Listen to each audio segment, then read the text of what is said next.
Um, about a decade ago, perhaps, is when the big studios, as it were, came down to Bombay. Small in Bombay, but huge globally. We assumed that these guys have deep pockets. They're going to invest in Bollywood. But you actually ended up making the same kind of films and ensured, to some extent, that the stuff that you were making abroad is what will penetrate Indian market. Was it a ploy, or is this just my conspiracy theory, that the whole idea of coming here was to actually ensure that Spider-Man goes to the last man standing, rather than make a Spider-Man in India for an Indian audience? You went completely the Bollywood route when it came to making movies here, and then it took a Rajamouli down south in Hyderabad to take that big leap in terms of the big budget, while all the money was here in Bombay as well. So when, this is Disney, and we used to be UTV earlier. Yes. And we made Dangal as well. Right. So I think that, to answer your point on Bahubali, I just want to say, because I can't not say it, I think it was a film where we all went out, and I remember whistling in the theatre. I'm not that audience. I don't usually do that. And I think that the film really resonated with every single one. And just to Alok's point on ticket pricing, because I have so many things to say, and Go for I just it. want to, I think that on Dangal, for instance, we were sort of checking with, the distributor exhibition community. I think our average ticket price ended up being less than 90 rupees.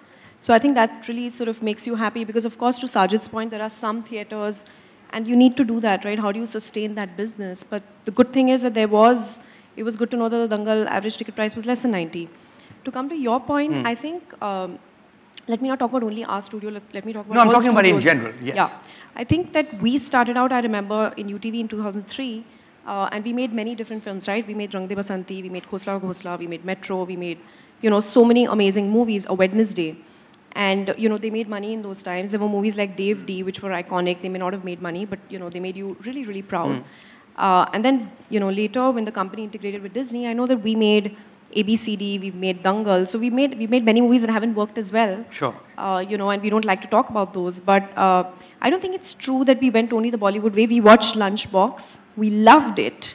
I remember Sid was in those days there, and with Karan, we distributed the film. Right. So I think there's no question, and especially even today, even if you look at the business, there's no question of making movies which are formula, because those movies aren't working.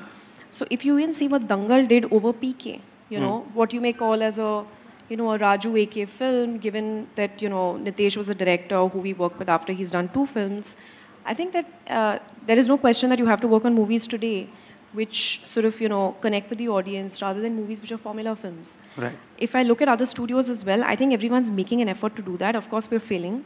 And of course, what I love about Bahubali is that, there isn't a big star in it. We don't know Prabhas, we didn't know Rana as well as we do now, and we whistled when we saw them on screen. And I think that that's amazing, because usually it's always a big cast. You look at the top 3 films every year, it's always a big Hindi star. Right. So it makes me personally really happy that, here's a film that nobody knows anything of. Jungle Book, not one actor. Right. And it's the highest English film. There's no Vin Diesel, there's no one in there. So I feel happy being in this business today that a big film doesn't, and then there's Dangal as well. Right. And I think people have loved Dangal not just for Amir in it, but I think it's also the film, the way the directors made it, the story. And I think that's what's we'll get to Dangal a little. Having crossed the threshold, do you think the studio system would be accepting now because they've just seen what is possible? I think really, to Sid's point, a film like that genuinely is like now. Sorry? Mic's not working? Yeah. Close it. If you look at Bahubali after, it's much, I'm sure Rajamouli has been courted by every studio in the country right now. Right. But if you're asking the question that before release, would it have happened now? Wouldn't have. Right. It's so, and let's not forget that he, his previous movies, why are we talking only about Bahubali? I remember we went to the theatre to watch Makhi. I remember we went to the theatre to watch all his previous movies, and he's done phenomenally well. Yes. Actually, pretty much like a Raju, he has, every film that he does really, really well. So, but I'm not quite sure if, at that point, any one of us would have. So the other criticism the star system has been, Amrita, especially vis-a-vis studios, because they were new into the market, they wanted to enter the system. The only way they could do it is through actually paying a lot of money to the stars. Not just that, also local producers, them owning content, then they're giving you what is quote-unquote a raw deal. Did you go through this? Did you as an industry, on that side of the industry, go through this, where even if you make a lot of money, very little comes to you, all of it goes to Amir Khan? So I'm the villain on this panel for everyone. It's a question. Did you face that problem? I think, again, I'll talk about all studios, not just us, because, and I remember you spoke about early 2000s. I remember one of the first deals that happened, you know, at that point, and I was, you know, in UTV then, was I think for Krish, because there was a lot of corporate money in then. You know, I don't know, Mukesh ji, if you remember that, but because you've seen all these phases, right? And at that point, all of us wanted to do big films, and we wanted to make different movies, but of course, we've all made mistakes. Of course, we've sort of fed into the whole situation of doing, you know, movies at a high cost, which you shouldn't have done.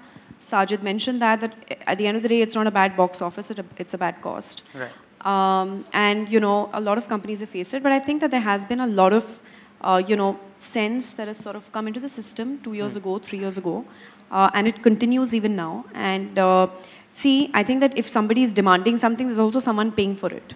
So it's not a one-sided situation, right? You can always walk away and you can say no.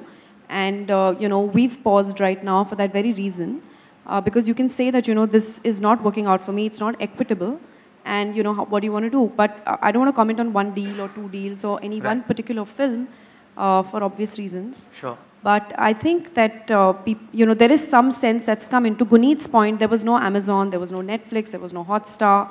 You know, there was none of this all a long time ago. But I think we shouldn't take this revenue for granted, because I don't know if it's sustainable, because a lot of money is being paid, a lot of, you know, the same entry fees is being paid by some of these, you know, digital players, because they want content, and we're assuming that, you know, hey, the revenue has gone up.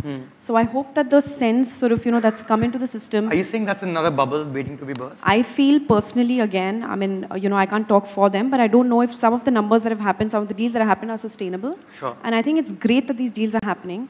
And to Guneet's point, I think some of these movies should find their way to these, because I know I watch these movies on Netflix. I may not have the time to go to the theater to watch them. And I feel like there is a bubble, I think so. Right. And I don't think it's sustainable, and I think we shouldn't count on it that it will continue at this level. Right.